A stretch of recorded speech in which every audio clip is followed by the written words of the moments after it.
Doctor साहब मुझे बताइएगा, सर्दी क्योंकि आ चुकी है और आपको पता है कि इस बार सर्दी थोड़ा जल्दी आई है। देखा जाए तो हमारी शहर की अगर बात की जाए तो सर्दी बहुत लेट टाइम पे आती है, दिसंबर के भी आखिरी महीने, आखिरी के हफ्ते में, और फिर उसके बाद जनवरी और मोस्ट फरवरी तक सर्दी रहती है और खत्म हो जाती है। तो आप मुझे बताइएगा कि हॉस्पिटल जो है इस वक्त उसमें क्या सिचुएशन है? हमने सुना है कि काफी वर्स्ट सिचुएशन हो गई है, इन्फ्लुएंजा वायरस के पेशेंट्स बहुत ज्यादा बढ़ रहे हैं, कोल्ड कफ के साथ पेशेंट्स आ रहे हैं। तो आपसे हम जानना चाहेंगे कि आप बताइए कि आपको क्या नजर आ रहा है।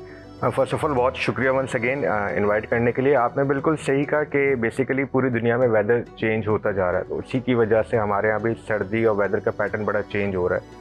अब सर्दी का ड्यूरेशन भी बढ़ रहा है, इंटेंसिटी भी बढ़ रही है, खासतौर पर कराची में। फिर जो इतनी पोल्यूशन हमारे यहाँ बढ़ गई है, लाइक कराची टॉप सिटीज़ जहाँ पोल्यूशन बहुत ज़्यादा है, एयर क्वालिटी इंडेक्स बहुत ख़राब है, तो इसी वजह से रेस्पिरेटरी डिजीज़ बहुत ज़्यादा हमारे यहाँ कॉमन है। खासतौर पर इस मौसम में ऐसे पेशेंट जिनको एज़मा होता है या जो हाई रिस्क होते हैं, COPD है, डायबिटिक है, इन पेशेंट में ये कॉमन कोल्ड, इन्फ्लुएंजा, जिसे हम फ्लू भी कहते हैं आम उस पर, तो बहुत बढ़ जाता है। और अगर पेशेंट इनका ख्याल नहीं करता है तो फिर यही सीवियर इन्फेक्शन में कन्वर्ट हो जाता है, अब से निमोनिया में भी पेशेंट चला जाता है, जिसकी वजह से फिर डेफिनेटली उसको फिर हॉस्पिटल एडमिशन रिक्वायर्ड होता है। ये वजह होती है कि इस ड्यूरेशन में ये पेशेंट्स काफ़ी बढ़ जाते हैं, निमोनिया वाले, फ्लू वाले।